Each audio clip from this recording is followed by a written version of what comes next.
آتا، جاب نہیں مل رہی، قرضہ نہیں اتر رہا، مکان نہیں بنا، یہ چیزیں زندگی میں ہوتی ہیں ہر ایک کے ساتھ۔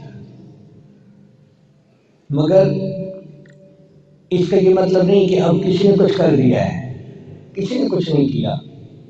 کوئی ہمیں تکلیف نہیں پہنچا سکتا جب تک کہ اللہ تعالیٰ نہ چاہیں، اور کوئی ہمیں نفع نہیں دے سکتا جب تک کہ اللہ تعالیٰ نہ چاہے۔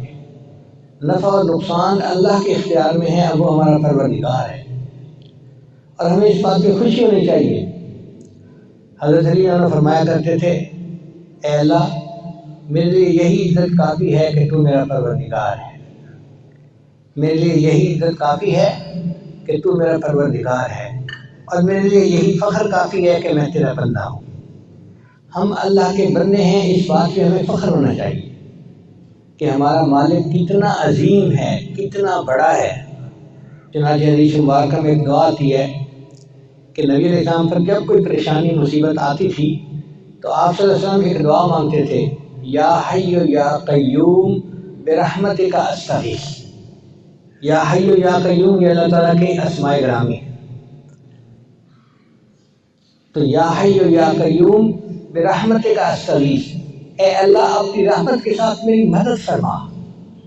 جب بندہ اللہ کو مدد کے لیے پکارے گا تو اللہ ضرور مدد فرمائیں گے۔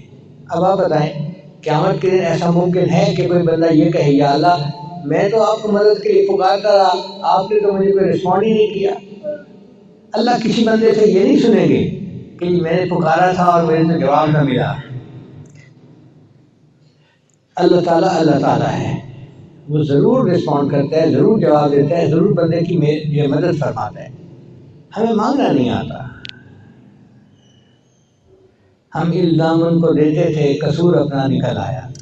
تو اصل بات یہ ہے کہ انسان اللہ کے ساتھ لو لگائے، اللہ بس باقی حوث، اور اللہ کو منائے، اور پھر دیکھے کہ اللہ تعالیٰ اپنے بندے کی مدد کیسے کرتے ہیں، اس کو کیسے عزتوں سے نوازتے ہیں، اس کو کیسے نیک نیک اعمال کی توفیق عطا فرماتے ہیں۔